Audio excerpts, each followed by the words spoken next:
Hello, আসসালামু আলাইকুম। সবাই কেমন আছেন? আশা করি সবাই ভালো আছেন। তো আমি সকালে আমাদের এলাকা থেকে যুক্ত হয়ে গেলাম। আমি মোহাম্মদ মুমিন, রাজমিস্ত্রি। আমার চারপাশে দেখতে পাচ্ছেন শুধু পানি আর পানি।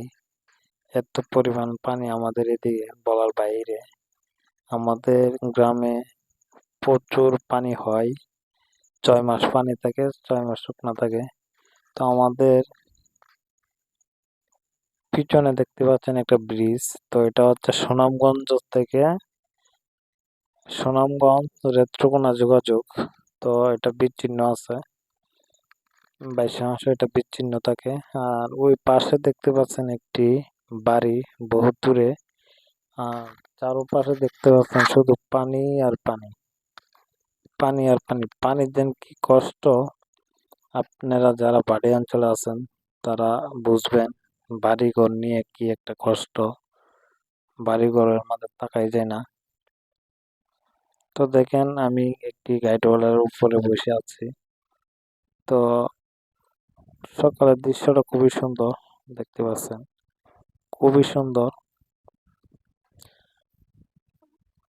তো দেখেন খুবই সুন্দর দৃশ্যগুলো।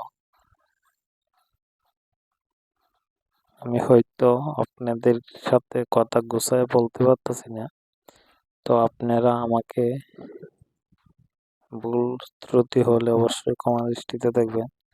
এটা গাইড ওয়াল আমি দিয়েছিলাম। দেখেন বাড়ি অঞ্চলের বাড়িঘরের কি পরিস্থিতি। যারা শহরে থাকেন অবশ্যই দেখবেন, দেখেন কি পরিস্থিতি অবস্থা বাড়িঘরের। দেখেন আমি টাটা দিচ্ছি আপনাদেরকে যেন। এটা হচ্ছে বাইরে, এদিকে মাছ ধরা হয়, ভালো ভালো মাছ ধরা হয়। দেখেন আমরা একটু সামনে আগাচ্ছি, আপনাদেরকে দেখাচ্ছি দৃশ্যগুলো। আর উঠে হচ্ছে আমাদের গোয়াল ঘর, এখানে গরু রাখা হয়। আর দেখেন পানি, পানি কি পরিস্থিতি, এখন তো অনেকটা পানি কমে গেছে। তো ওই যে আপনারা দেখেন কালো একটা দাগ আছে, ওই দাগ পর্যন্ত পানি ছিল। তো বেশ কিছুদিন ধরে পানিটা কমছে। আর প্রচুর পরিমাণ বাতাস থাকে, তখন বাতাসটা একটু কমেই। তো দেখেন আমি একটু আপনাদেরকে আরো দৃশ্যগুলো তুলে ধরতেছি, আমাদের গ্রামের দৃশ্যগুলো দেখবেন। আর বিশেষ করে একটা কথা না বললেই নয়, ফেনীতে অনেক পানি, বন্যা, তাদের পরিস্থিতি খুবই খারাপ। তাদের জন্য সবাই দোয়া করবেন। যে যেমন পারেন অবশ্যই অবশ্যই আপনারা যারা বিশ্বাসযোগ্য মনে করেন তার কাছে কিছু যে যেমন পারেন পাঠাবেন। ফেনী, কুমিল্লা, তাদের জন্য দোয়া করবেন। দেখেন দৃশ্যগুলো দেখতে পাচ্ছেন।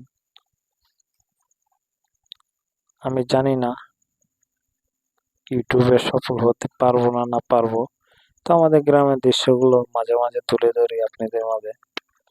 আমি জানি না এই দৃশ্যগুলো আসলে আমাদেরকে দেখা হয় না, আমরা সবসময় ব্যস্ত থাকি। আর ওই পাশে দেখতে পাচ্ছেন একটি দ্বীপের মতন, ওই জায়গা আমাদের এলাকার লোক অনেকেই ওই জায়গা পাড়িছে। সবাই ভালো থাকবেন, সুস্থ থাকবেন। আজকের ভিডিও এই পর্যন্তই।